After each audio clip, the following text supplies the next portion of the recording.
everybody, wherever you may be, from coast to coast and sea to shining sea, from the four winds, welcome back to Ham Radio Live. Live, baby, live. Now that the day is over, I got a new sensation. Perfect moments, but it's impossible to refuse. Sharing some stuff from Glenn in Australia from WIA Magazine. I hope you enjoy the show today. Sleep, baby, sleep. Now that the night is over. Since it's coming from Australia, going to play an Australian band like NXS. You know, you got to do it right. So there we go. Also on the show, we're going to talk about AM, the history of AM on the ham bands, as well as why we use sideband now. But we're going to go backwards. We're actually going to make some AM QSO calls, hopefully today. So it will be something like this. Gotta hold on, new sensation. New sensation. It's gonna take you on new sensation. From the four winds of the world, wherever you may be, it's Sunday, the 6th day of February, 2022, and away we go. Hello, everybody. Welcome back to Shackman, Oregon. My name's Larry. My call sign here at Ham Radio is Kilo 7 Hotel November. I usually say so right there, but I just didn't get to that, and I didn't get to the geochron behind me either. How about that? We're just ready to talk. That's what we're going to do today. A neat topic question for you. I hope you enjoy it. We're going to talk about what meter band you can't live without. Looking forward to that. First, let's say hello. Eddie, first one in. That's the first time I think you've ever done that, mate. Seriously, I don't remember you ever being the first one in the show. So congratulations. We'll give you our customary welcome for the first one. Eddie, welcome to the show. Good evening, my friend. You did it. You're the first one in, mate. Yeah. Golf Whiskey 6, Bravo X-Ray Uniform. Good to see you, and a very happy Sunday night to you. My brother Bob, courtesy of WIFI, is second Rod Bish with snow all the ground everywhere. Whiskey 3, Mike Papa Golf. Thanks for coming, my friend. We'll also have some photos from Rod. Yeah. Regarding his, not really his shack, but it's his antennas, and it shows the snow and everything in eastern Pennsylvania. Western Pennsylvania. Be pretty cool. Andy Kelly, how are you doing, brother? Good to see you. 2 Echo 0, Romeo Echo Echo. Very happy Sunday night to you. Kel is here in Norway. Lima Bravo 0, Yankee India. It's good to have you. William Myers from the state of Wisconsin. Hello, my friend. Thanks for coming for a quick stop to say hello. Kilo Alpha 8 Golf India. Mike, Street News Now. Good Sunday to you as well. Thanks for joining the show today on a Sunday. Good to see you. Whole passion of why we come to do the show is to help you get in amateur radio. If you've been DXing a long time and you really want to get into ham radio, first of all, you can get your license. It's not hard. You can do it. There's really two parts to this, okay? You learn to pass the test, and then you learn ham radio. It works that way. It really does.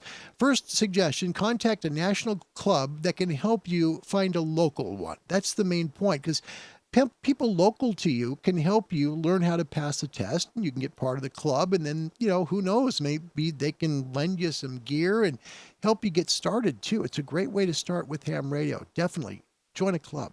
Find that club by contacting someone like the American Radio Relay League at www.arrl.org. Make sure to hit the Contact Us bar. Let them know where you're located, and they will get you a ham radio club close to you that you can get to know and help you learn ham radio. If you'd like to email the show, have a show suggestion, or want to send a picture of your shack or some things you've accomplished on radio, whether it be shortwave, CB, ham, DX, AM, FM, whatever, reach out to me at hamradiolive@gmail.com. We're going to do some fun stuff today on the show. We're going to go old school today. We're going to do AM. We are. Yep, we're going to do that. We're going to find open frequency, and we're going to do some AM calls. We'll see how we do. Now, keep in mind, one thing that's really important is a lot of radios don't have a lot of power on AM. Typically, like for example, ICOM, the 7610, its power is at 25 watts. Take a look at this. Here's the specs on the ICOM 7610, just give you a good idea. Take a look here at the output, power output, at the very top. I'm going to blank everything out for you so it's easier to see. All right, output power, you see HF to 50 meters, so that includes HF bands plus a 6-meter VHF band. It's got SSB, Morse code, FM, radio teletype, plus PSK31, 1 to 100 watts in that range, okay? AM, 1 to 25 watts, okay? So that is going to be a little bit difficult, maybe for some people, to make calls to the show today. And I don't want it to be that way. I never want it to be that way. I always want it to be that you're part of the show, but we've never really done an AM show. This is going to be about little history of the AM, using AM on radio, of the AM. Okay. Little history of AM on ham radio. A little bit of the squabble between the 50s and 60s of the AM people versus the sideband people. And finally, how sideband and why sideband became the mode of choice. We're going to talk about that today on the show. Hope you enjoy it. And a very happy Sunday. This will be the last show probably for a couple of days. I've got a big surgery here on the left side of my nose, and hopefully they don't look like Herman Munster when they're all finished with it. No! Yeah, anyway. Today's topic question. What meter band could you not live without? Okay, there's lots of meter bands, right? Even if you're using VHF, UHF, right? There's a ton of them. So what meter band could you just not live without?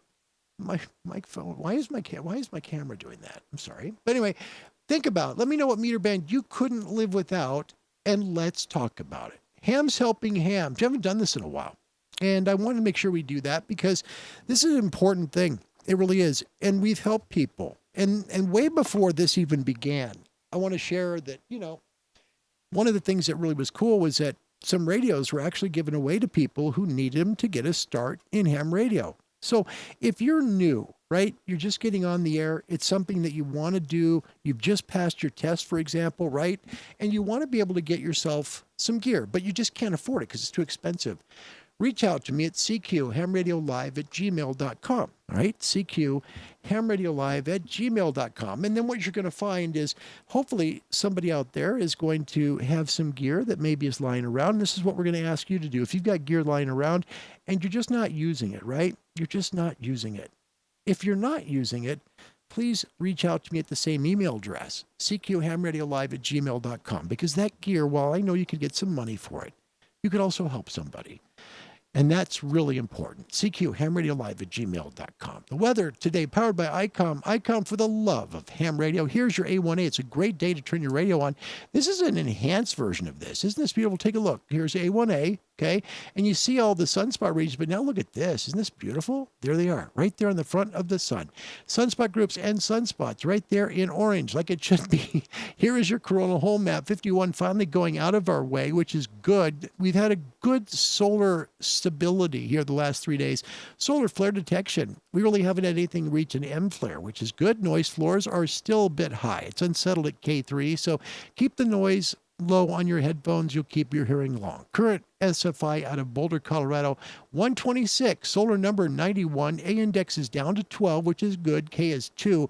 We have a positive BZ latitude, thankfully, at 0.6 degrees. It was negative earlier this morning. And the solar wind is a little high at 522.1 kilometers per second. You can see 80 through 10, and the conditions there, but 10 meters is open today. Trust me, it's really good. Let's get to the MUF, current MUF map that comes from the Kilo Charlie 2 Golf site. Again, Kilo Charlie 2 Golf is where you find this. In North America, 12 meters to 10 works great. Most areas of North America. If you're up in Canada, a big swath of 12 meters still open. As you reach towards Alaska, you're still on 17. So the sun just hasn't charged the ionosphere enough. South America, look at some of those numbers there. Wow, you get around Rio de Janeiro, 44 megahertz. Down south towards the southern part of the continent, 36. Stretching out towards Europe, you're still on 12 megahertz in Great Britain. The people in southern France is at just closing down on 20 meters.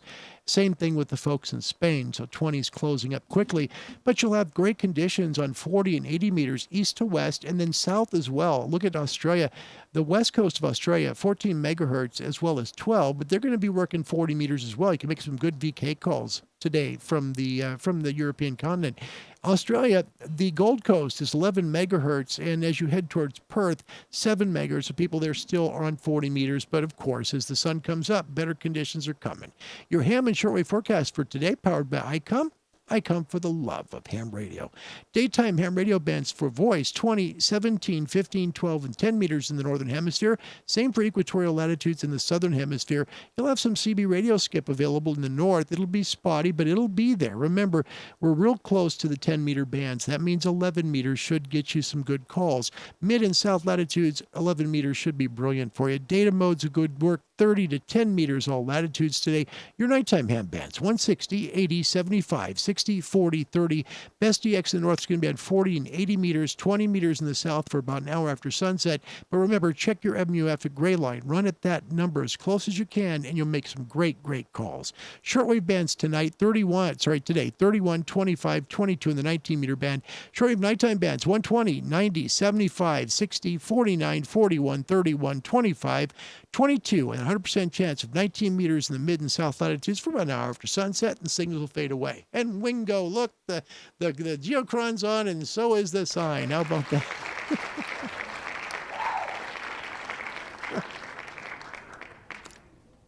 Yeah, there you go.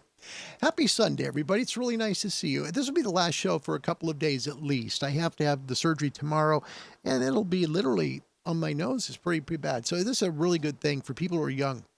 Wear your sunscreen. Just do that. You know, when we grew up in the 70s, my mom was like a cocoa butter freak. So yeah, from literally right about here all the way to there. So we'll see how they rebuild it, and hopefully everything will work out okay. So yeah, last show for a couple of days. So let's catch up with your comments, and we'll get into more of the meat and potatoes of the show. Don't forget today's question: what meter band could you not live without? Should be interesting to see what your comments are today. All right, let's catch up with all of you around the world. Again, thank you for coming today on this Sunday. Andy, that was Rod saying hello to Andy out of Pennsylvania. Street News Now, hello to you. And Kevin from the UK, from Iowa. Good to see you, Kev. Thank you for coming today. Uncle Harold up in Canada. Hello, friends. Hope you're having a wonderful Sunday. You as well, mate. You as well. Andy's here. Mike 7, Charlie Union November, New Ham. Great to have him. Kilo 7 VFO, the coolest call sign in ham radio is welcome. Oh my gosh, you're part of the show. Again, this show will be brilliant if you're here. Thanks for coming. It's nice to have you. Thank you. W. Kirby's back. Hey, mate. Whiskey 4, Hotel Kilo Juliet. Good afternoon to you as well. All right, Steve in the UK. Hope your surgery goes well, Larry. Wish you a speedy recovery. Thank you. Thank you. You know, it's these kind of surgeries, they're called Mohs surgeries, M-O-H-S. And it's kind of like that to find places on other parts of your body to rebuild a place like this. So you get black eyes, your face is all puffy. It looks pretty bad. So we'll see how we get back on this. First person answering the question today, the topic question: what meter band could you not live without? Comes from the UK. Mike Charlie's. Sorry, you did it again. Sorry, Andy. Mike 7, Charlie Union November. A lot of people watch this show. And in this little brain, I try to remember everybody. Andy says 20 meters, and that's the most reliable HF band that there is. So if you're a ham HF person, 20 meters is a very popular and valuable band to have. Works well during the day, can work well in the summertime, late into the evening. Could be a day-night band when we have the, solar peak. That's a good one. Andy, thank you very, very much. I appreciate that. Daniel of New Hampshire says, apparently tomorrow in New Hampshire, the state is hearing a bill that would outlaw antennas on new or existing structures within 1,600 feet of residential zoned areas. No! What the heck? Really? Are you serious? Daniel, no. We have enough stupid laws in this country that we really don't need that too. That's crazy. Jeez. I bet the ARRL is fighting the crud out of that. I bet the lobbyists are right there just beating the crud out of that bill. I bet they are. Ishmael joins us from Dominica. Hello, Ish. Good to see you. Happy Sunday. Juliet 72 India Mike's here. It's nice to see you. Robert Varner on today's question about the meter band you can't live without. He says 20 meters. I have limited room for antennas and no trees to hang one. And this is a nice comment. And there's a good background to it too, right? 20 meters doesn't require a long or tall antenna. Typically, it doesn't, because 20 meters is a shorter wavelength. So you don't need a long antenna. And when you get to 40, 80, 160, you need a lot of wire or a large antenna for that, typically, if you're not running a directional. So 20 is great if you're running a wire or a vertical. You don't need a ton of height for that. Robert, that's a very good comment. Thanks for sharing all of that, because that makes perfect sense. Robert says, my megahertz as well. No! Perfect. Glenn Stevenson, my mate from VK, and this show is for him. It really is. Hi, Glenn. Good day, mate. Yep, this show's for him. Glenn did, and I show you guys in a little bit, the photos. If you have photos of your shack, right? If you have, photos of your work, videos, right? Send them to me and I'll put it part of the show. Well, what Glenn did was really cool. He sent me the first edition I've ever seen of the Wireless Institute of Australia magazine. And so I was so thrilled to get it. And he did it last week. And I kept on thinking about it, but I didn't remember to do it for the show. So this show is going to have a huge segment regarding what Glenn had sent me. So Glenn, thank you. Thank you for that. Great magazine. It's fantastic. Fantastic. So thank you. I hope everyone can learn a little bit from the folks down under about how you do things down there. Ishmael from Dominique, I have a question. I have a Serio SY27 4-element 10-meter Yagi, running 100 watts. The Yagi has 11 dBd of gain. Does that increase my signal, like the power of it? Yeah. Your gain, if you, for example, 11's pretty big. Okay, so think of your power, right? If you've got a directional antenna that adds gain, you're going to get more distance out there. You're still running the same power, but gain, my board just went down there yesterday. Okay. Think of it this way.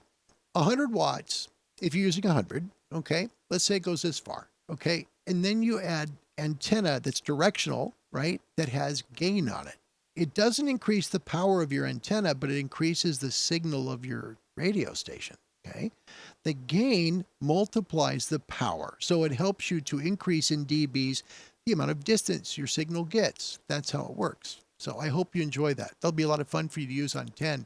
And 10 is going to be wonderful at the solar peak too. Yeah, absolutely. Catching up here. And thanks for your best wishes for the surgery. That's very nice.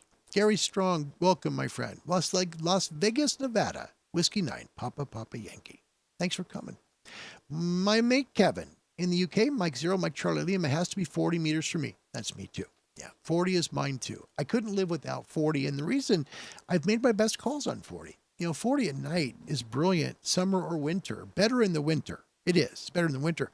A really good time to work 40 is right there at the equinox. If you're going to run it at fall or spring equinox, wow, you can make great calls on 40. So it's coming.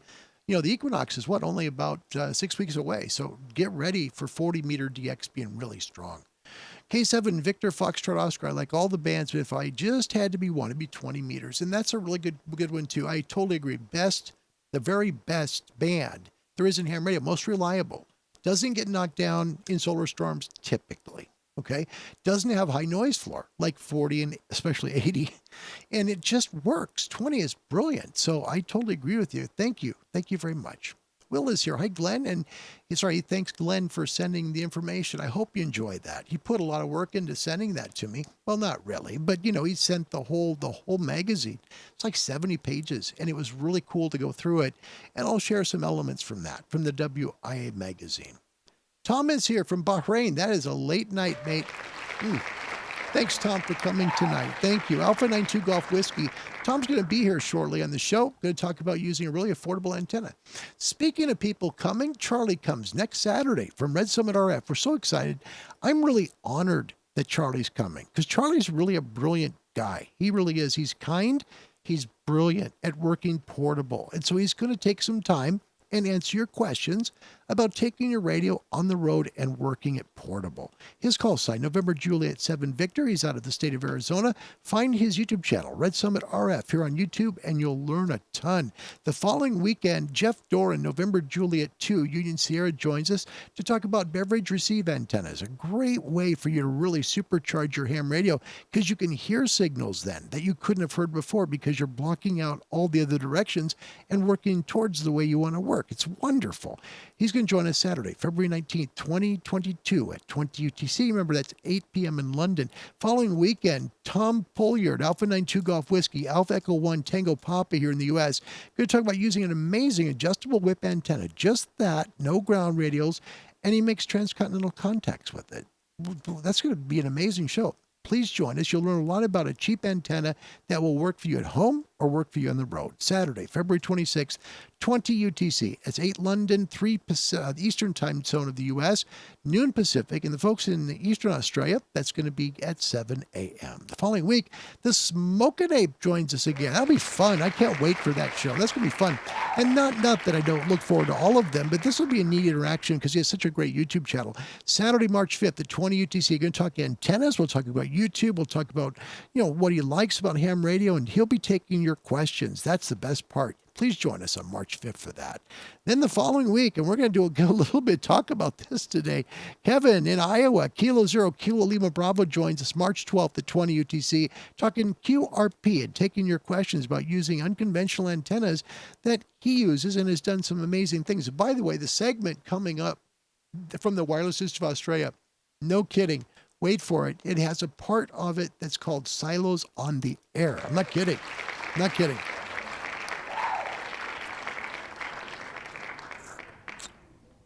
So that'll be a lot of fun. Looking forward to that.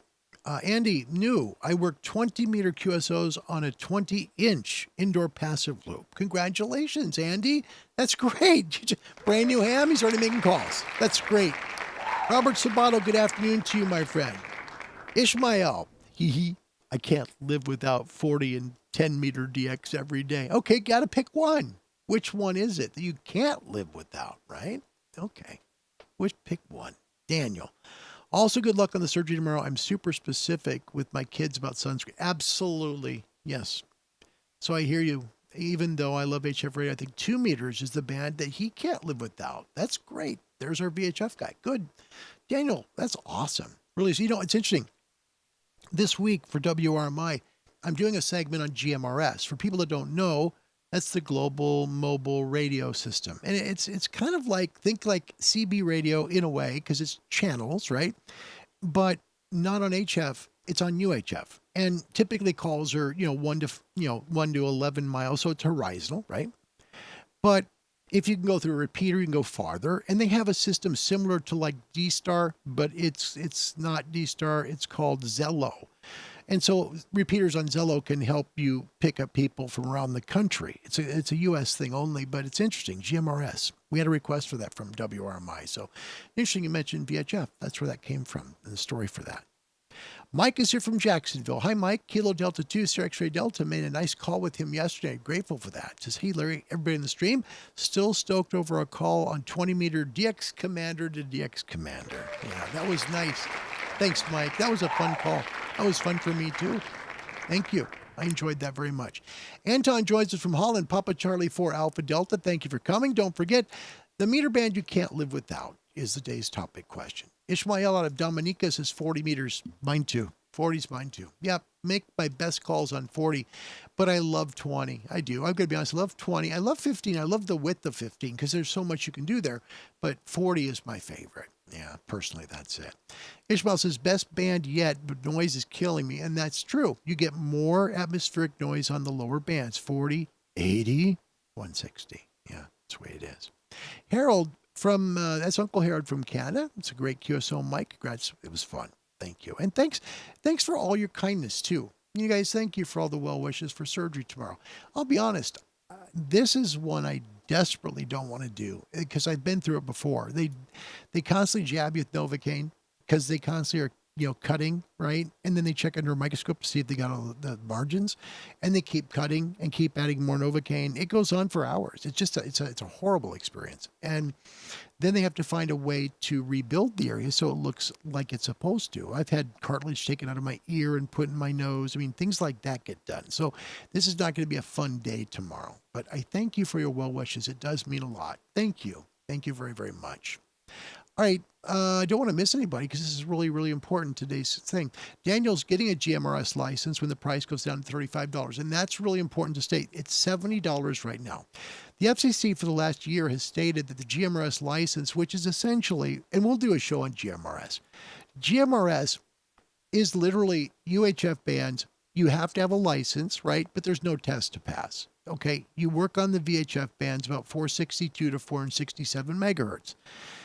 You have your license for 10 years and anyone in your family can use it. So, and you get a call sign. The FCC gives you a call sign. So you pay your $70 now supposed to be 35 someday in our history, hopefully. And then they give you a call sign. Your whole family can use it, and you can use GMRS radios. And, again, line of sight stuff, your UHF, but you can hit repeaters and go farther. It's very similar to the 2-meter band, but with less power.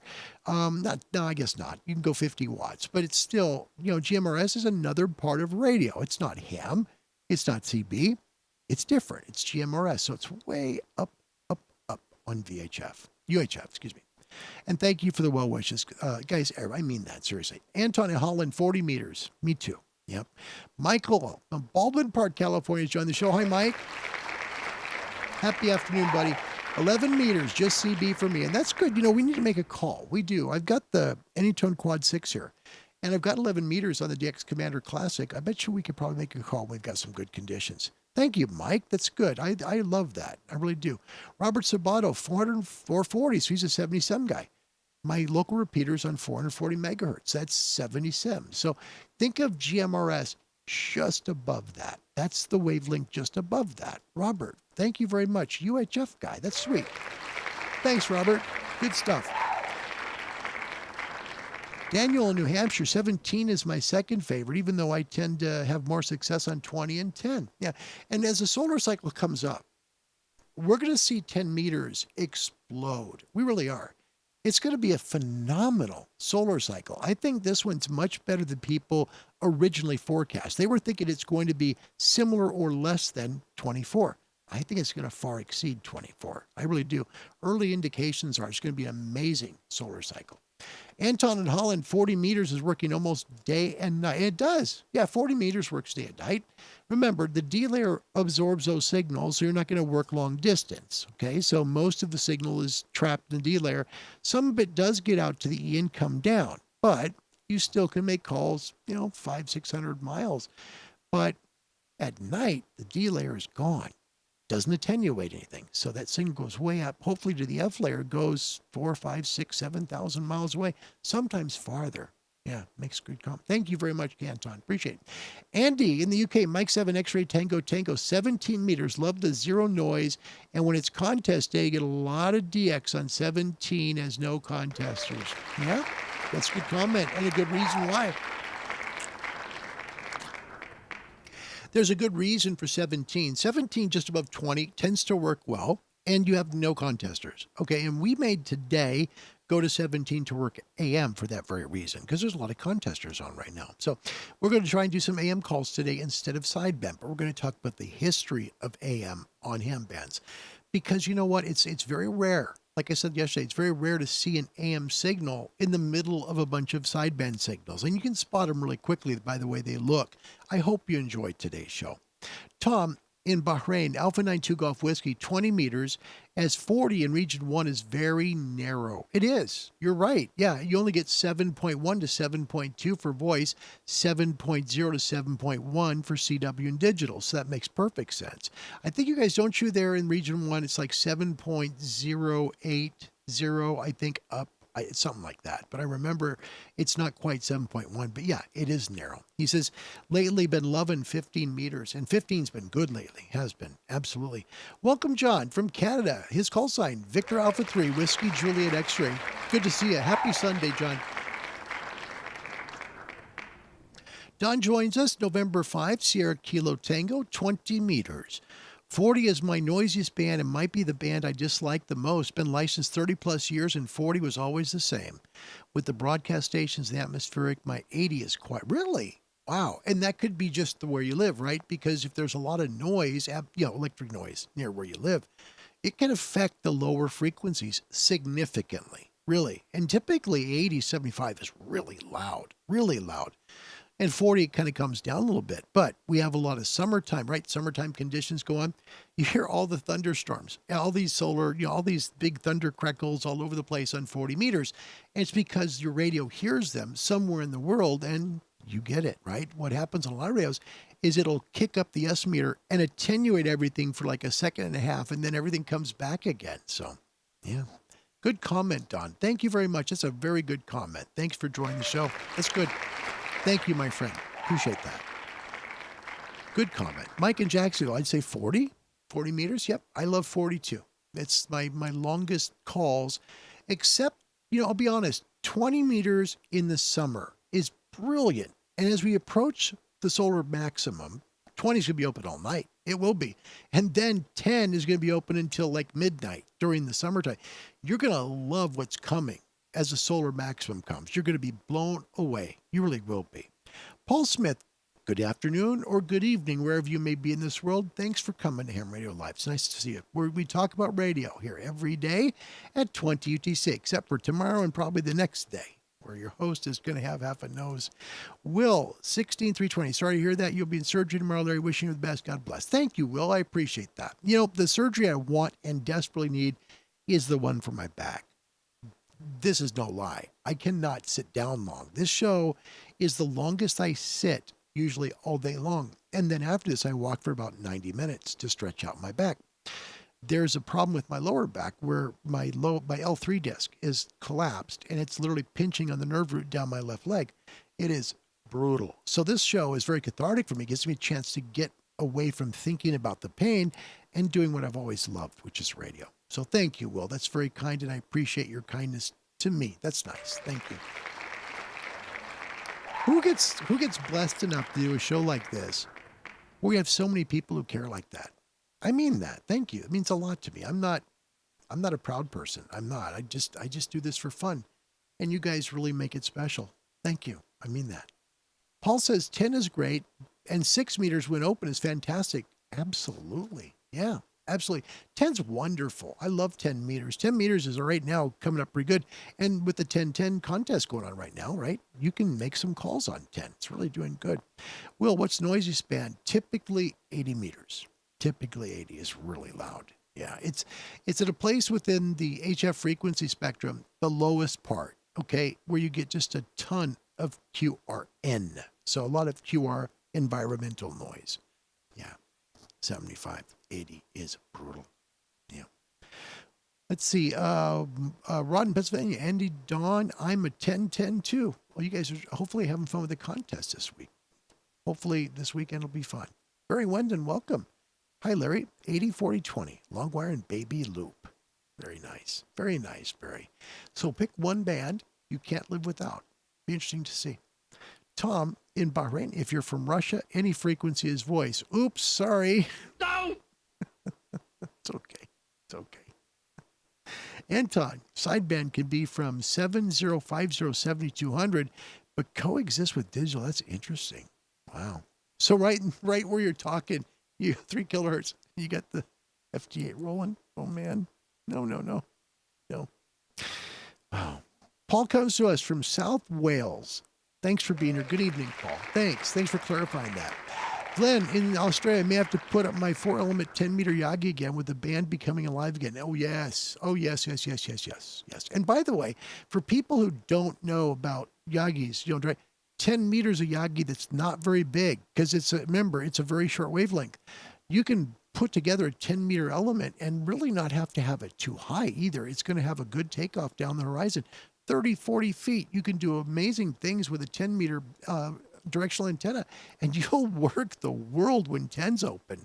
And that's going to be from about now for probably the next 5 years. No kidding. It'll be like that.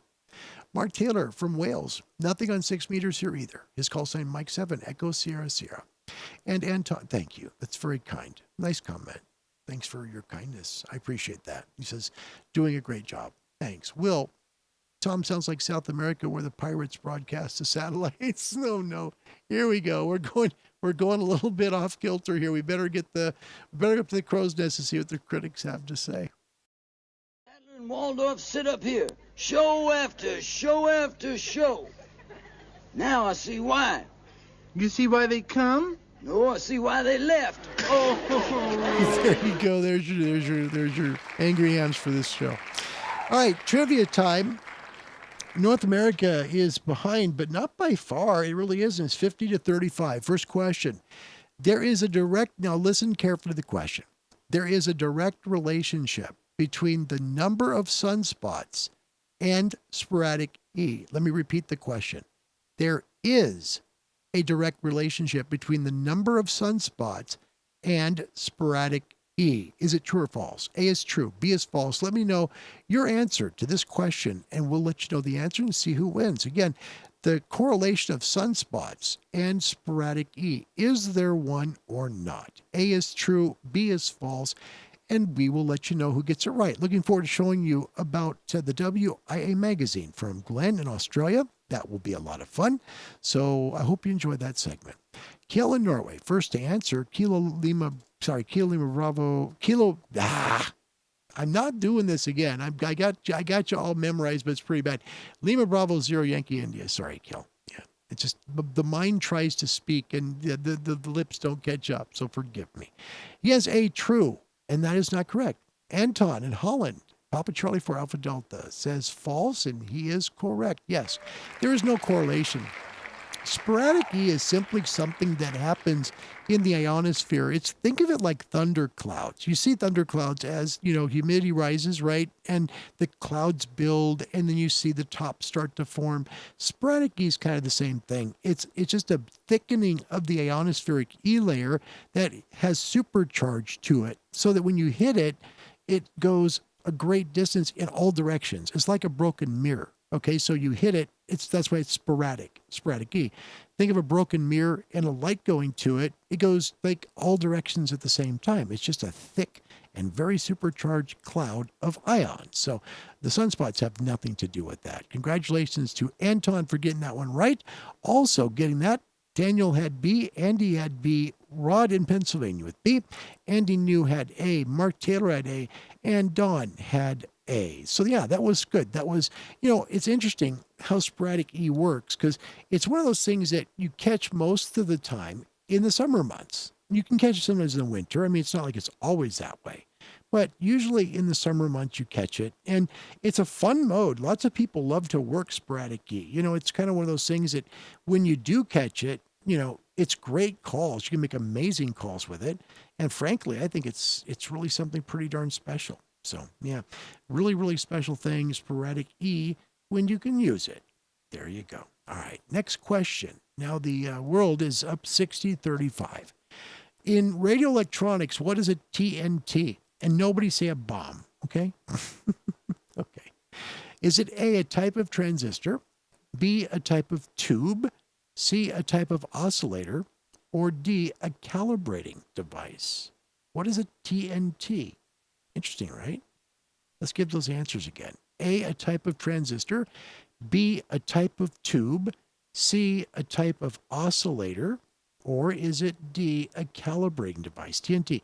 Only one answer per person until we get through it, because this is kind of an old thing. This, just for history's sake, let me tell you, this goes back to spark gap. Okay, spark gap was a long time ago, but it gives you a good idea, a little bit about the history here. So we're talking a very, very long time ago. All right, first one to answer the question. Cliff Boltz, the state of Virginia, Whiskey Delta 4, Oscar Bravo Papa, has A, a type of transistor. Nope, that's not it. Daniel from New Hampshire has B, a type of tube. No, and it's interesting. Look at this. First two, there's the first three answers. A, B, and C. Isn't that great? You're bound to get them at this rate. Just keep going, guys. It's great. Yes. Rod in Pennsylvania was C, a type of oscillator. And you got it right. That's great. Yes, it is. It is a type of oscillator. Let me tell you a little history about this. The TPTG, or tuned plate tuned grid transmitter, is a self-controlled type of oscillator in which the inner electrode capacitances of the tube or tubes provide the necessary feedback paths to sustain oscillations. One problem with the basic TPTG configuration is that frequency 1 is determined by the tuned circuit with the higher Q, and this can often result in difficulty getting the transmitter on a particular frequency and keeping it there. One way to eliminate the problem was to build that there was a grid-side tuned circuit with a low Q, fairly broad band using fixed components, and to build the plate-side tuned circuit with as high a Q as reasonable. Then this is then called a TNT, or tuned, not tuned circuit. This goes way back. This goes way back to SparkCap. No kidding. Also answering, Anton had it in Holland. John Hummel Newell, welcome. Victor Echo 5, Juliet Hotel November. Happy Sunday, John.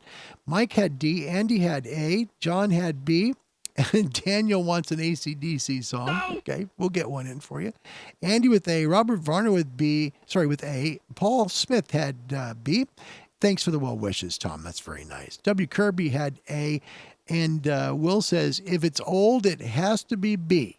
Okay. Glenn, I'm going to have to Google that answer. Yeah, it's good. While we're here, let's do this. I'd like to show you something. This is because since our friend Rod got this one right, and what was really cool is that he was the first one. Let's take a look at something. Let's see what Rod's, not his shack, but his antennas look like. And you get an idea of what it looks like in Pennsylvania right now, too. Here's where Rod lives. This is his antennas. Yep, he sent this to me, and it was really nice to receive it. So what you're looking at, far left side of the tree, okay, so you see the tree far left. That's his MFJ 1776 rotatable dipole. By the way, I'd love to know how you like that, because I almost bought one. And I thought about it, I really did. So let me know, Rod, how you like that. The next one is it says rotatable dipole, which works 2 meters through 40 meters. In the center is this Comet CX333 for 2 meters, 220 and 440. On the right is this 10-meter vertical antenna. So those are 3 antennas and a whole bunch of snow. That is Rod Bish right there. That's his house and his radio antennas. So thankfully, Rod, the good news, you don't live in New Hampshire. We're talking about getting you guys off of, any antennas whatsoever. Oh my gosh, Daniel, I can't believe they're doing that there. Really? How could they do that? I think the ARL is going to come in. I really do. All right, Ian joins us. Welcome, Ian. Pip Papa Alpha Zero Romeo November Hotel. Happy Sunday to you. And Barry, thank you so much. He had D for the last trivia question. Folks, if you'd like to send a photo of your shack, maybe your antennas, hopefully some work. I'd love to get some video of you doing work with the radio. Please send it to me at cqhamradiolive@gmail.com, and we'll make sure it's part of the show. All right, let's take a look at something that is from Australia. Yeah, in Australia. And when I thought about doing the show, I started with INXS because INXS, of course, is, an Australian band. So I thought, yeah, my wife actually, I had a different song. So I was all set, right? Different song, ready to go. Good to go. And then my wife's like, nah, you shouldn't play this song. But I'm playing it anyway because I like the song. It's typical Australian stuff, right? Men at Work Down Under. Okay, so Glenn sends me some stuff from Australia. This is the WIA magazine. Isn't this cool? So open it up. Here's what you get. Next page, talk about news and what's going on within the Wireless Institute of Australia. And then they're talking about first look at the Lab 599 TX500. Looks really good, really does. So this is a rig review that they do, and it's from Russia. So if you maybe haven't seen it, this is the Lab 599 TX500. They go into a little bit more of what it looks like in the LCD screen. Pretty cool, right? And then they have a really cool segment going way back into the 30s of history in the Wireless Institute of Australia, in Australian radio. I love this part. When I read this, it's really beautiful. Continues on talking about the story about Ross Hill and the Selden Hill Gang. So there you go. There's some antenna work they were doing way back in the 30s. And then look at this. The Victor Kilo 3 Alpha Quebec Zulu HF Antenna Tuner Project. This is part 2 of their series showing how you can build it. Pretty sweet. Then they go a big section of contesting, which is really nice. They show about what the contests are going to be for the coming year, and I'll zoom in a little bit for you so you can see a little bit for VK, for the people down there who have some contests coming up. And let me try and get this thing to go bigger. It won't. Sorry, mates. Okay. So it shows the contest calendar and what contests are coming. And this is for the year 2022. So all VK and popular contests down in Australia. Then we continue on here. It continues to show more contesting as the year goes by. Here's July, August, September, October, November, December, contesting in Australia. And then contesting news. Nice segment about contesting in Australia. Love this part. And then they talk about the John Moyle Memorial National Field Day 2022 rules. So it talks about this. By the way, for folks down in VK, this is going to be March 19th through 20th this year. Okay, so the rules are right there, and this is in WIA magazine, and this is page 37 about the John Moyle Memorial National Field Day rules. So that's nice to have. Then they have a great segment on how to enjoy operating HF radio contests and log lots of contacts without needing a superstation or the perfect setup. This is an amazing article. If you have a chance to get a hold of this magazine, okay, get it, because this is an article really worth reading. Had a chance to look at it. It comes down to resonant antennas. It comes down to working smart. It's a great article. Glenn, again, thank you. Then they talk about joining the WIA. In fact, if you're new in Australia to ham radio and you've got your license, take a look at the bottom in the red. You get a 1-year free membership for the WIA. That's pretty sweet, isn't it, for new hams in Australia? Finally, they talk about strategy for field day contesting on the bands from 6 meters on up. So folks that want to work VHF, UHF, a great segment for you folks on how you can improve your ham radio skills. I was so thrilled to receive this from Glenn, and I owe Glenn a tremendous apology because I did not get to it really quick after he sent it. Glenn, you have my apologies. I want to thank you for sending something so special. Thank you for sharing a little bit of your country's ham radio history with me. Thank you. That was really nice. Thank you. It was very, very nice. Thank you for that. And I love Australia stuff. I just do. I've always wanted to visit. That's on my bucket list. Yeah. Paul, nice ham radio Christmas card. Yeah, that's pretty sweet. You know, people, bless your hearts. You guys send so many things to me, and I don't deserve any of it. I had some guy from one of our listeners from Kuwait wants to send something. I was like, don't send anything. I'm grateful to do the show. And I am grateful to do the show. This is fun for me, and I will miss you the next couple of days for sure. I really will. Now, I don't want to say this is Rick Valkenberg. Rick, welcome back. Good to see you, mate. Papa Delta 5, Romeo Victor. This is awesome. Welcome back, Rick. Good to see you. Ian says, no snow here, but very high winds for the last 2 days, so no portable operation today. Absolutely. And Will, I'm going to tell my wife that. I will, because she said, oh, no, you can't play Men at Work. It's just too stereotypical. No. But I did play her an excess request. I thought it was good. So we played Australia at the beginning. Got a little bit of Men at Work in that segment, so thank you. Appreciate that. Barry Wendon, good luck, Larry, tomorrow. Thank you. Golf 6, Juliet Mike X-Ray. You guys are the best. Thank you. I mean that sincerely. Thank you. I mean that. All right. Yesterday, we did something fun, and it was my first AM QSO. Now, AM is not something commonly seen on the ham bands anymore, and that's too bad. In fact, I remember Bob Heil had interviewed Joe Walsh. Go Joe Walsh, Whiskey 6, Alpha Charlie uniform, I believe. From memory, bear with me if I'm wrong. But he talked to him and he asked him, okay, is AM still going at the 3.870 to 3.890 on the 75 meter band? And Joe said, yeah, it's still here sometimes. You know, I like to take part. Joe loves AM. He does. Yesterday during the show, I had a wonderful QSO, and here's a good look at AM. And we're going to talk a little bit about the history of AM in ham radio, because this is really, really important to talk about. This is our roots. This is where we all began in ham radio. So please understand, this is very, very special to understand where we all came from. AM takes up a lot of bandwidth, not like FM. FM is going to take up 10 kilohertz or more, but AM typically 6. Now, AM, you've got a carrier in the center, and you've got sidebands on both sides. Okay, so in the old days, this was how radio was. Everybody used AM and amplifiers. They did, because AM it was a lot of heat to transmit a signal with a carrier and 2 sidebands. That's the truth. So I'm going to pull this information. I want you to see it. If you don't have a chance to read it, I don't want to take credit for something that isn't mine, okay? This is a great bit of information by James Nash, Kilo 4, Hotel Mike Sierra Slant, Victor 3, 1 Alpha Whiskey. Wonderful article. I'm going to have the link to it in the description of this video. He talks about Robert M. Moore. His call sign was Whiskey 6 Delta Echo India. He published 3 articles on the subject of sideband in R9 magazine back in 1933 and 1934.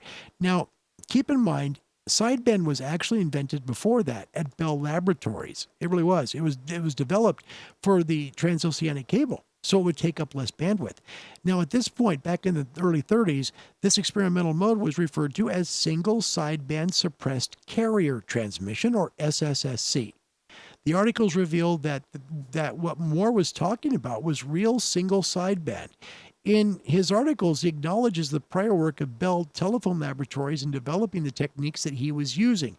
Another pioneer in the endeavor for sideband was J. Evans Williams, Whiskey 2 Bravo Foxtrot Delta, who in 1948 wrote a letter to QST magazine pointing out that Moore was indeed the original 1930s ham radio SSB pioneer. Williams himself built a 500-watt SSSC transmitter, that'd be sideband, right, based on Moore's designs, and reported in his letter that half a dozen or so sideband stations existed. Now, the thing is here in the phone bands, okay, back in the 50s, the phone bands were jammed. There were so many hams that came back from World War II. They had radio experience, they knew Morse code, and they were on the bands.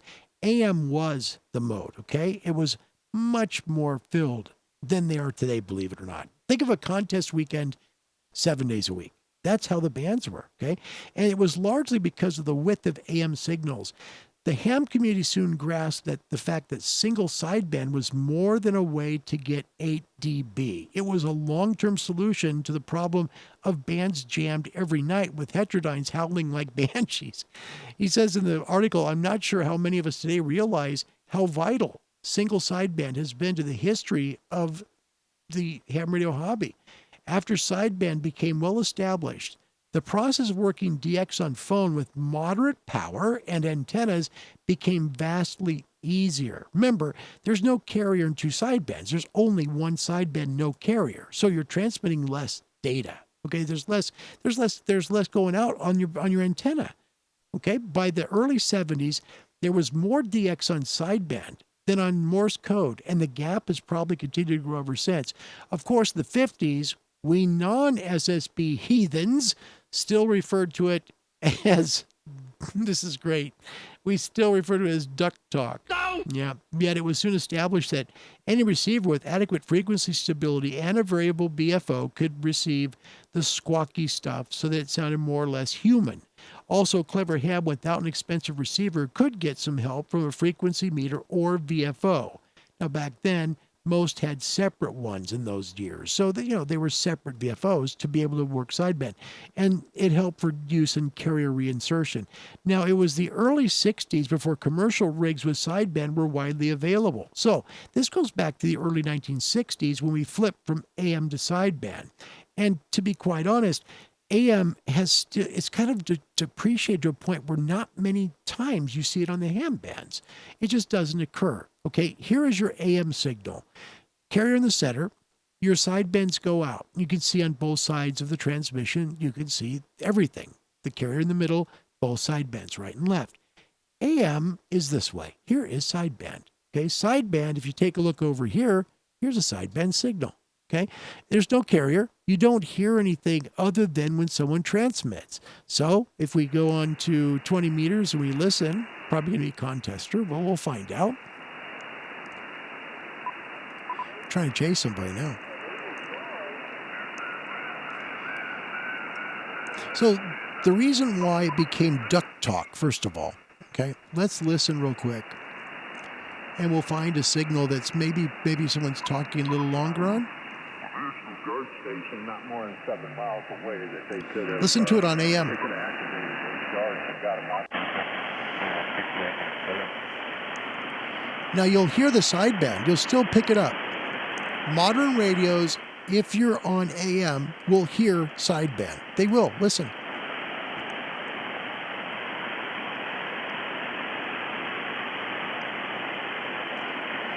And on superheads, they're able to do that because they're just hearing that sideband, but able to pick it up, even though it's in the AM mode. We just need to be able to pick it up. Strong signal here.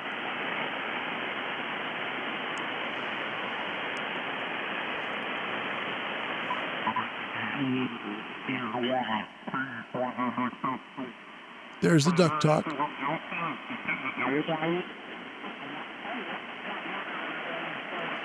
And there it is, converted. It's a weak signal coming back, but once it comes back, the guy who's loud, you'll hear it. AM is a way that you can still make calls in ham radio. It really is. And what's kind of cool is that if you have a radio, the typical radio that will allow you to be able to just work AM, right? you don't see it. That's the problem. It's just not prevalent. SSB's everywhere because it takes up less bandwidth. But you can work AM. The problem typically is that most transceivers use less power. Okay, 25 watts, like on a 7610. That's 25 watts. So today I thought, let's go into AM a little bit. We'll see if people can hear the signal, and we'll see if it may make some calls. What surprised me yesterday with the gentleman that did this back in Arkansas was that people started trying to chase him because it was AM. Hard to do.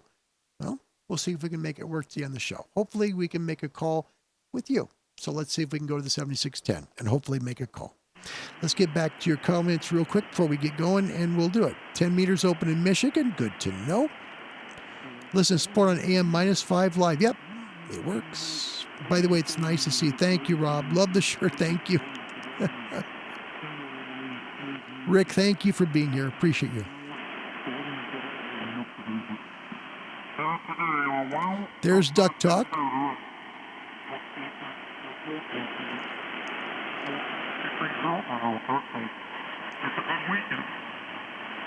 So, remember, it's upper side. Go away from it.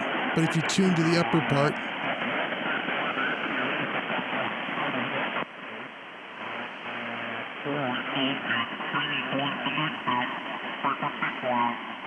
so you can hear a lot of it. It's just a little bit squawky. That's the way it is. So let's go up. We're going to try on 20 if we can find a place to work. And usually that's going to be up high. So let's see if we can go up high on 20 meters. And we'll see if we can get up here and maybe make a call.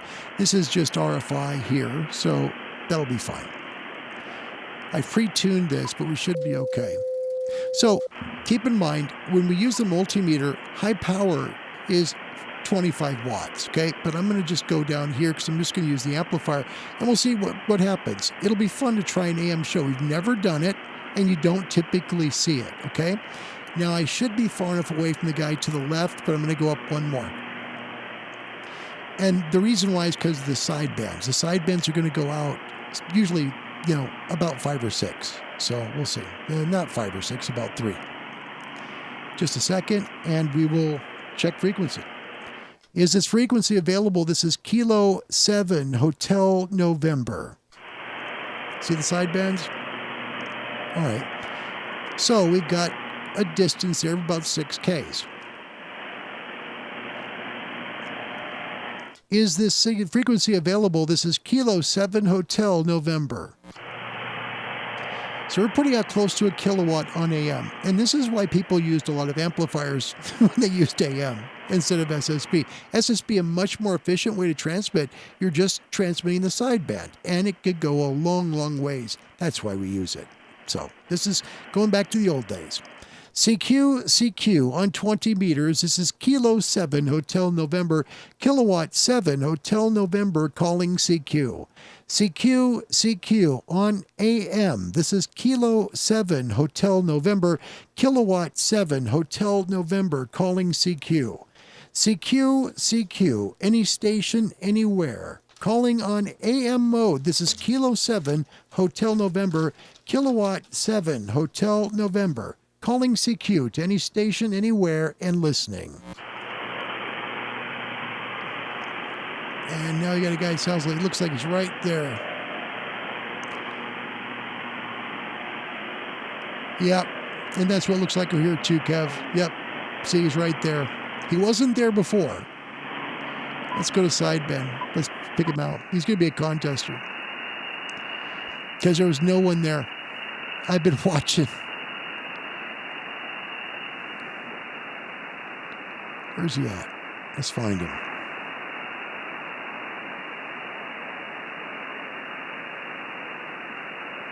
I think he's at 41.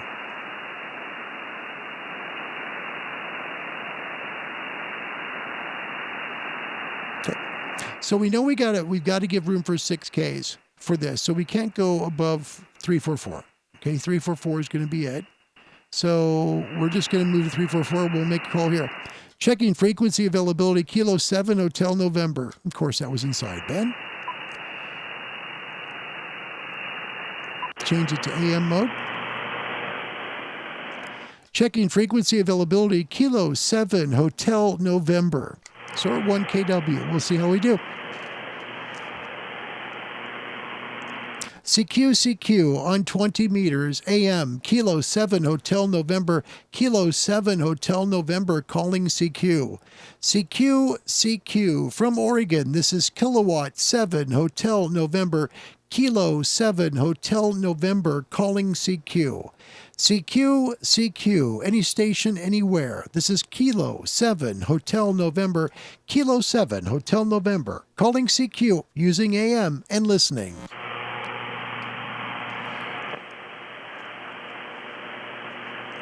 You look for the carrier first. Usually the center carrier will come in and then it will fill in. And now someone's above us. It's a contest weekend, guys. And the right thing to do, if you see a signal all of a sudden pop up within your bandwidth, is to move. We're good enough on the left side, but you see the right here? We got this guy transmitting now. He's right about here. So we'd be stepping all over him. And even though he's probably jumped in there as a contester, we'll move because it's just it's the right thing to do as hams. That's what we do. QSO, hello Bruce. Well, thank you so much for letting me here on 17A. And for people that might wonder about AM, there is in the U.S. no band plan where it says these are only AM signals. Okay, there is not. That does not exist. So you don't have to worry about an AM band plan. It's going to say, okay, only AM within this bandwidth. That's all you can do. Only AM. So if we're going to be up on 17, we're going to have to be careful because we're going both sidebands, and of course, it's busy. And why is it? What? Your number, please. You should not be contesting here. Hold on. All right, thank you for the 5-7. Thanks for coming back. NC0E, back to net. Okay, it's in net. Okay. All right. Fair enough. So we don't have enough bandwidth here in order for us to do it here on 17. So we're going to have to get rid of all these things because people don't want contesters around, right? So we're going to move down on 17, try and go away from signals because we need the bandwidth, right? We need to be able to pull at least 6K.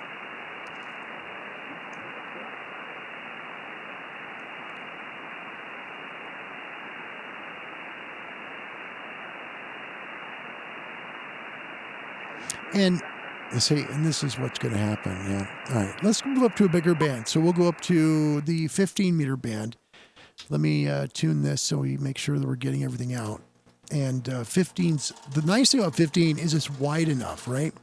So 15 is big enough that you can do something like this. Right now, 17's packed because people are just, they don't want contesters. You know, they're done. They want to rag chew, and 17's going to be packed here in the U.S. There's just a lot of people that are simply doing, you know, they're doing ham radio, but they're doing it on bands that, you know, are on different places. So we're going to go up here to 50 on AM, and we'll be on the 15 meter band. We're far enough away on both sides, on the left side here, to be able to make a call. So let me just check first to make sure we're okay. Checking frequency availability, Kilo 7 Hotel November. Again, this is the original modulation mode for ham radio, AM, and it's not commonly seen on the bands anymore. Just isn't. If you've got a waterfall, not typically found. Checking frequency availability, this is Kilo 7 Hotel November. Again, we're right about 1 kW here, and that helps. It helps to have an amplifier here for sure, because 25 watts just doesn't, it'll go. It certainly does go, but it goes better at night than during the day. You're just not getting as much signal. CQ from Kilo 7 Hotel November, Kilo 7 Hotel November, calling CQ. CQ, using AM, this is Kilo 7 Hotel November, Kilowatt 7 Hotel November, calling CQ. CQ from Kilo 7 Hotel November, Kilo 7 Hotel November, calling CQ on 15 and listening. November 6 Golf Romeo. I have a November 6. Is it CAL like Charlie Alpha Lima? It's November 6 Germany Radio. November 6 Germany Radio, Larry. You're 5-5 New Mexico. And my first AM contact in 9 or 10,000 QSOs, over. See, there it is. They don't make them. You don't see them anymore. I totally agree. That's why I was going to do the show today on this, because you don't see them anymore. It's very, very unique to find an AM QSO. So I totally understand what you're saying. It's nice to meet you.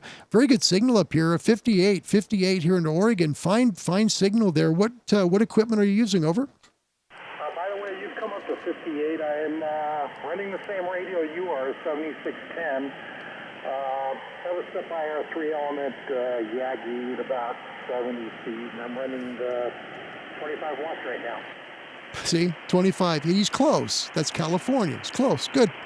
Well, for 25 men, that's great. It's a good signal, really is. And for 25 watts, I'm really impressed. I really am. It works out real well. We'll see how well the everything works here, and hopefully we'll make a few more calls today. Let me ask you a question. We're talking today on the show about the band you can't live without. So what is if there was a ham radio band you couldn't live without, what would that band be? Over?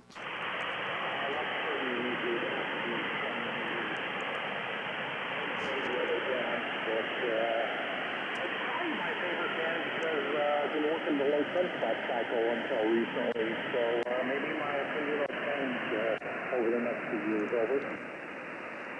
Yeah, QSL makes sense. Hold on a second. I realized I just bumped my VFO. Just a moment. Gonna change real quick. All right. Yeah, it makes sense to me. Thank you. Sorry, I didn't realize I'd touched the VFO just slightly there, moving over. Yeah, that's a good band. How long have you been a ham? Over? I've been a ham for probably 25 years.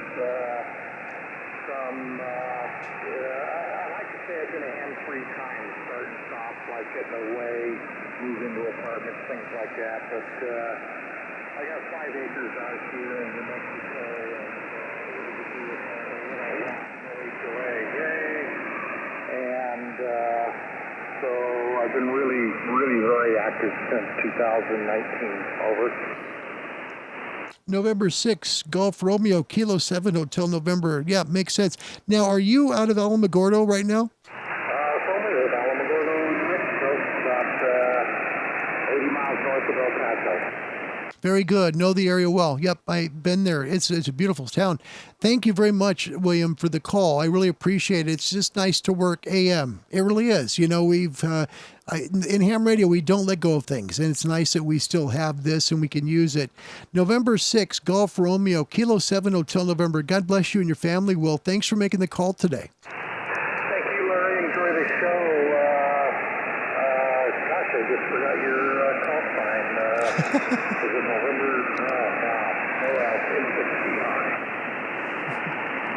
It's okay, William. No problem. 73 to you and yours. This is Kilo 7, Hotel November, QRZ. And that's just 25 watts from Alamogordo, New Mexico here to Oregon. So a nice call. That was really good. So in mileage, it's probably about 1,500 miles on 25 watts. Think about that. CQ from Kilo 7 Hotel November, Kilowatt 7 Hotel November, calling CQ. CQ from Oregon. This is Kilo 7 Hotel November, Kilowatt 7 Hotel November, Kilo 7 Hotel November, Kilowatt 7 Hotel November, calling CQ on 15 using AM and listening.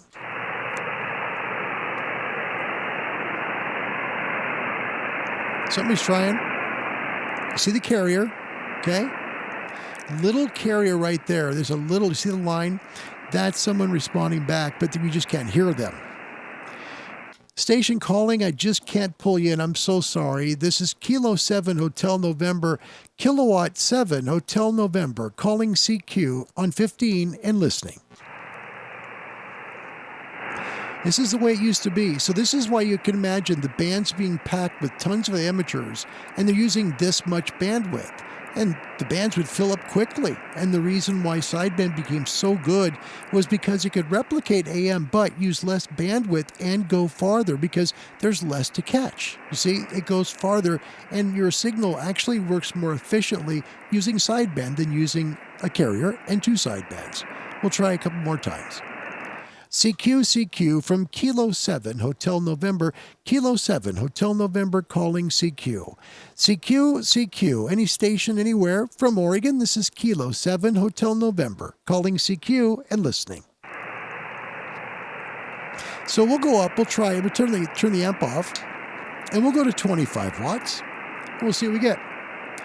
CQ from Kilo 7 Hotel November, Kilowatt 7 Hotel November calling CQ.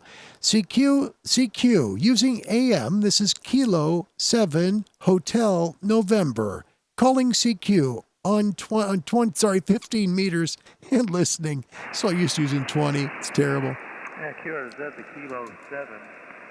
QRZ the Kilo 7. This is Whiskey America 5.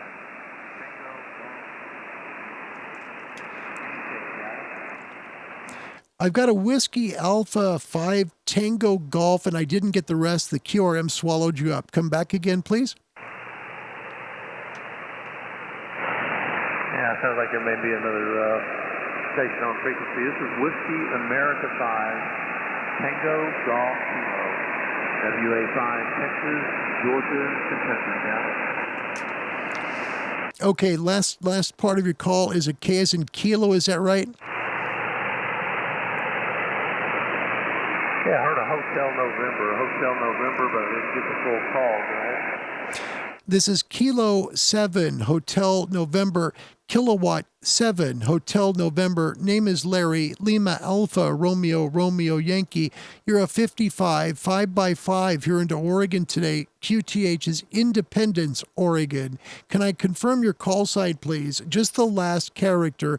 I have it as a kilo. Kilo as in kilo, right? Kilo or Kentucky. Can you verify the last digit for me, please? Kilo 7 Hotel November. Microphone back to you.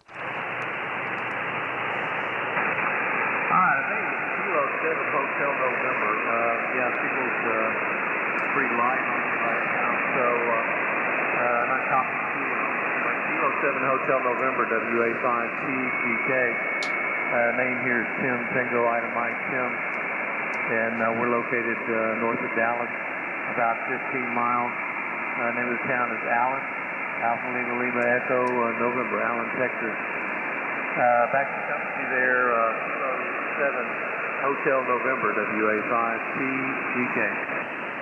Yeah, thank you very much. What was my signal report again? Yeah, your signal report said about 5x5 on each, but the QSB is varying. Yeah. But the 5x5 on each, So we're 55s both way. Thank you. Yeah, 55s both ways on this end. So thank you so much. Great to make a contact on AM, Tim. So thank you for that. I see you're out of Allen, Texas. So we've got quite a bit of distance between us and doing pretty well. Are you running 25 watts or what's your power there? Okay, very good. Yeah, we're running with CS590SG, driving the Marathon, 1706, about 20 watts area,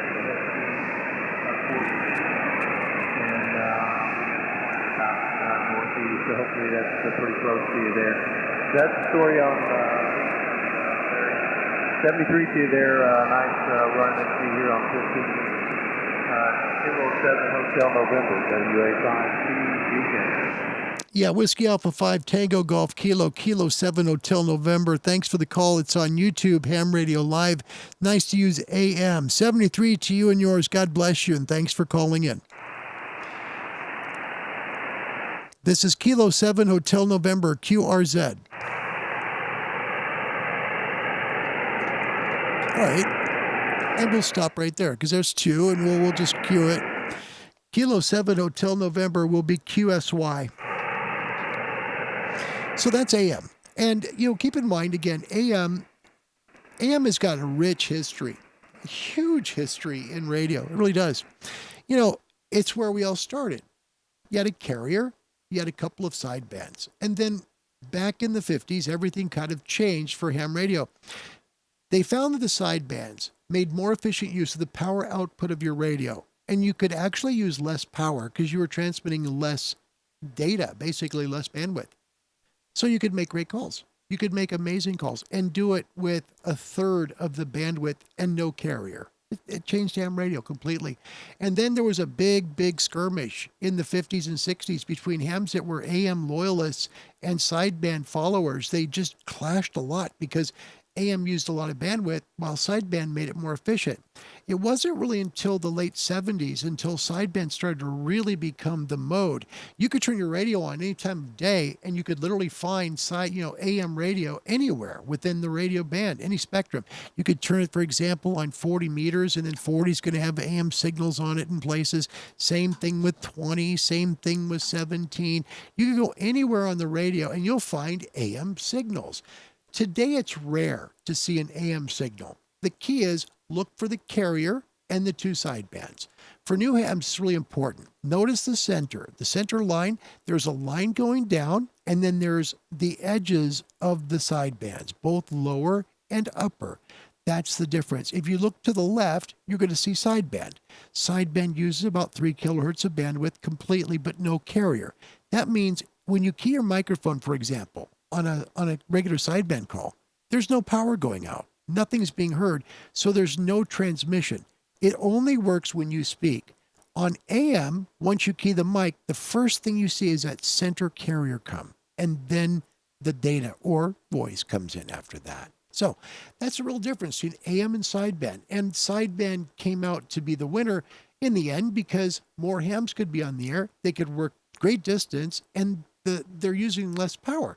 It was an amazing time in your ham radio history that maybe you don't know. That's why we use sideband. But when we see AM, try and work it. You might just have the time of your life, really. Don't forget about it. A lot of the guys who've been in this hobby for 30, 40 years are really loyal to AM. And when you find an AM signal, try and say hello. It's nice. It's nice to do that. All right, so let's catch up with everybody. And again, thank you for coming today. Today's topic question, what do you want to accomplish in radio? That's not what I wanted to do. Where did that go from? Sorry. No, the question today is, what meter band could you not live without? Okay, it's your meter band day. What's your meter band you couldn't live without? Yeah. All right, let's catch up with everybody here, and we will catch up with all of you to say a goodbye as well. Andy, I had to develop the skill of revolving SSB with just a BFO and no upper and lower selector. There you go. That was with a Trio 9R59DS receiver. And so that was the old days. He had a receiver and he had to use a BFO to be able to convert the sideband signal to something intelligible. Andy, that's a really good comment. And from shortwave perspective, that's exactly right. Yes, that's how shortwave receivers work. Yep. Because you couldn't hear it, right? It was AM. You couldn't hear it. A lot of sideband radios are AM, but they didn't have SSB until the 60s. That's when they came out. So nice comment. Anton from Holland. Beauty of AM signals, you can listen to it in SSB mode. Yep. If one of the sideband is suffering from QRM, you can switch sidebands. Yep. Makes it nice. Kevin in Iowa could hear you, but competing with nearby QRM. Will says, can see the waves so clearly on AM. It is. It's beautiful. It's like a dancing waterfall. It's nice. It's nice. Don, I'm seeing someone SSB at 14,345.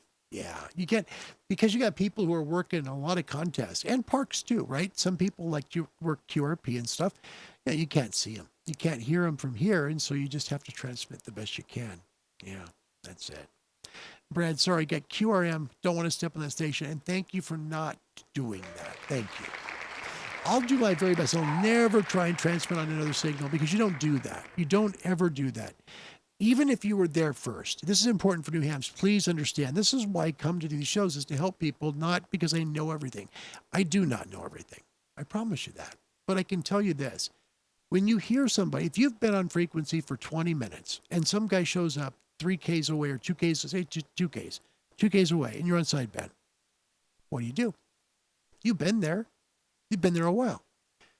Two things. One, go up to and ask the guy to please move. You've been there, right? That's one thing you can do. And typically hams will move, right? They'll move. Second thing is just move yourself, but don't get into an argument with the person about who was there first. There can be times when you don't realize that that other guy's been on that frequency for a while too, and you're hearing gray line, right? It's coming from his direction. Get the call sign, maybe see if you can work it out, but try and work things so that you're not stepping on people. Nice comment, Brad. Thank you for that. It's good. No copy in Michigan. That's the way it works. Tom, thank you. Very nice. AM's fun. You know, a lot of folks, of course, FM normally on VHF, UHF, right? But we just don't see AM anymore. Yesterday when I found it on 20, I was like, oh, that's AM. Brilliant. You know, you don't see it enough. That's too bad because AM is a neat part of the radio. Welcome, Nikolai from Romania. Good to see you, mate. Yankee Oscar 8 Indy November Kilo. No, Oscar November Kilo. Good to have you, Nick. Thanks for being here, buddy. No, I did. I hit the VFO. Yeah. Lee Rosselli answers a question. What meter band can you not live without? He says 40 meters. Same here, mate. I couldn't do it. Yeah, it'd be really bad. And Andy, yeah, there's more fidelity. That's why FM sounds even better, right? And that's why guys that run extended single sideband, they may run 6 wide, right? Or they may run some 10 wide. You can get a ton of fidelity on ESSB. Think about it. You can get all the lows you want. You can get the mids and you can get the high ends. And then you can get a mic exciter that really brings some depth to it, have a little echo effect to everything, and you sound like an FM broadcaster, but you're on sideband. That's not what sideband was intended to be, though. Sideband was invented so more people could use the bands because AM took up so much bandwidth. So remember, if you're using something like AM, try not to step on people. And if you like to do ESSB, my suggestion is try and do it at the edge of the band, away from everybody, not on a contest weekend. That'd be a good idea. Michael in Baldwin Park, bless your heart. Thank you. You're very kind. You guys are good people. Appreciate you. Kev heard me at a 55 in Iowa, but QSB keeps dropping you. Yeah, a lot of fade today. No question. And Don can see a carrier, but no sidebands. Yeah, you usually see that. If you can't pick the signal up, you will see the carrier, but you won't see the sidebands. And that's true. When you're far enough away, you'll just barely pick the carrier up. Hello, Renee. Good to see you. Look at this. Oscar Zulu 1, Romeo Delta, first timer and a welcome. It's an honor to meet you. Thank you for being here, Renee. It's an honor for me to say hello to you. That's pretty cool. And yeah, Tom, that was nice. 25 watts too. So that was pretty nice. Not heard in South Wales. I'm not surprised. You know, AM, you can do it. Certainly people work the world on AM, but they had transmitter, amplifiers too. And so that helped. But yeah, in Holland or in South Wales, probably not on AM right now. Don, I can barely hear the guy in Allen. I'm just south of him a few miles. Yeah, probably in the skip zone, most likely. And Rick, RST 0 in the Netherlands. Dog, got it. No! But great to see you. Or some amplitude modulation. Thank you very much, Rick. Thank you. Nice to see you. Thank you. 25 watt impressive and on 15 meters. Yeah, that's a long way. It says right about 2,000 miles on 25 watts. So people that like to work and experiment, AM is fun. It really is. And what's interesting when you work AM is most guys know what it looks like. So if you want to try AM, even with your foundation light, see if you're allowed to in the UK. I'm not really sure if you can, but if you can, try it. You may be surprised. People are contacting you back, not so much because you're, using 10 watts, but because you're on AM. They're not used to seeing that mode. That's why. And thank you, Will. That's very kind. Hello to William in Jacksonville. Hi, Will. Kilo Yankee 4, India Foxtrot. Thank you for coming today and a very happy Sunday. Rod, this is my mate, Rod in Michigan. He can't live without 20 meters. Great band. Great all-around band for sure. And Rod, welcome to the show. It's good to see you. William says, not sure if there's a band I could live without. Kent, Kilo Alpha 4, Foxtrot, India X-Ray. Thank you for your kindness. Appreciate it. Yeah, BFO. It's true. Yes, the BFO. And this is neat for people that maybe have never done this. Where? No, I don't have it. It's too far. Variable frequency oscillators. Okay. That's where let's get back to the AM. Let me get you back here. Hold on. I've got to find the scene. Sorry. Okay, here we go. Okay. Remember, you have a carrier and you have 2 sidebands, right? Okay, so that's regular AM. But a radio that's not equipped to be able to pick it up, right? Okay. You need what's called a BFO, not a VFO. VFO is a variable frequency oscillator, right? And so a BFO in radio terms in the old days, and this is going back a ways, okay? This goes back a ways, was a beat frequency oscillator, okay? What it did was it would help to create an audio frequency signal that would help you to pick up that sideband signal, also used in Morse code. but beat frequency oscillator. It was used in a way that you could pull in an AM signal and be able to allow you to be able to hear it. Yeah, it just kind of decoded everything better. Wasn't perfect. None of it was perfect, but it was a way we could hear it without the Donald Duck talk. Honestly. Yeah. 10 meters open to Europe earlier. Yeah, and you're in a great spot, man. Upper Midwest and the East Coast. Europe is yours. It really is. Yeah. Andy, not used AM since the 80s because does it still cause loads of interference to other people's electronic gear? No, not if your antenna is well and your feed line is good. Your radio is reasonably new. Should be fine. Yeah, you're just going to use more bandwidth. And for people today, because so many radios use waterfalls, right? You see it. It's so obvious on a waterfall that that's AM. Try it. You might have a ball. Yeah. Oh gosh, William, you're getting us in trouble now with this. No! Can live without the colonoscopy band. Man. Indy's listening from the beautiful country of Australia, Mobile. Hi, Indy. Happy Monday to you there, my friend. Thank you. Adam, welcome to the show. Adam Allen, first timer. Welcome. I couldn't live without 40 meters. Always someone to talk to on Morse code, sideband, or FT8. We're in the same boat. Yeah, I like 40 too. Yeah. Okay, guys. So I'm going to close the show. I want to thank you for coming. I want to let you know before I go, I'm not sure what my appearance is going to look like after the next few days. And I'm a little nervous about that to come back. And if I'm not on camera, I'm there in spirit, right?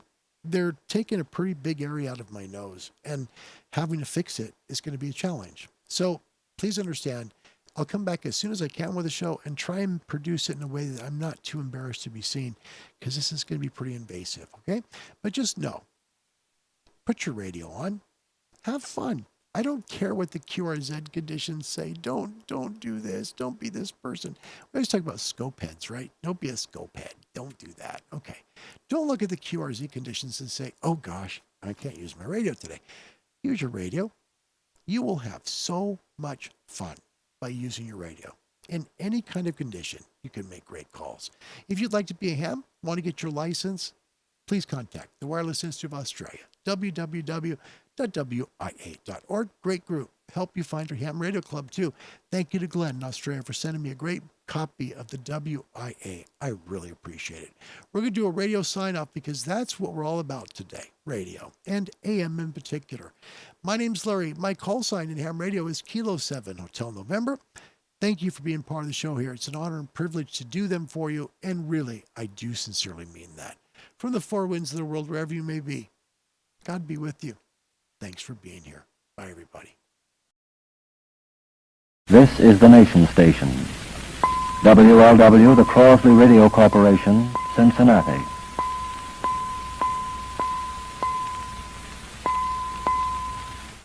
Ladies and gentlemen, with this presentation, we are concluding the broadcasting activities of WLW, the nation station, owned and operated by the Crosley Radio Corporation, Cincinnati, Ohio, the United States of America. By authority of the Federal Communications Commission, WLW operates at the assigned frequency of 700 kilocycles and uses a full signal strength of 500,000 watts. Speaking on behalf of the entire staff of WLW, the world's most powerful broadcast station, may I bid you a pleasant good night and good morning.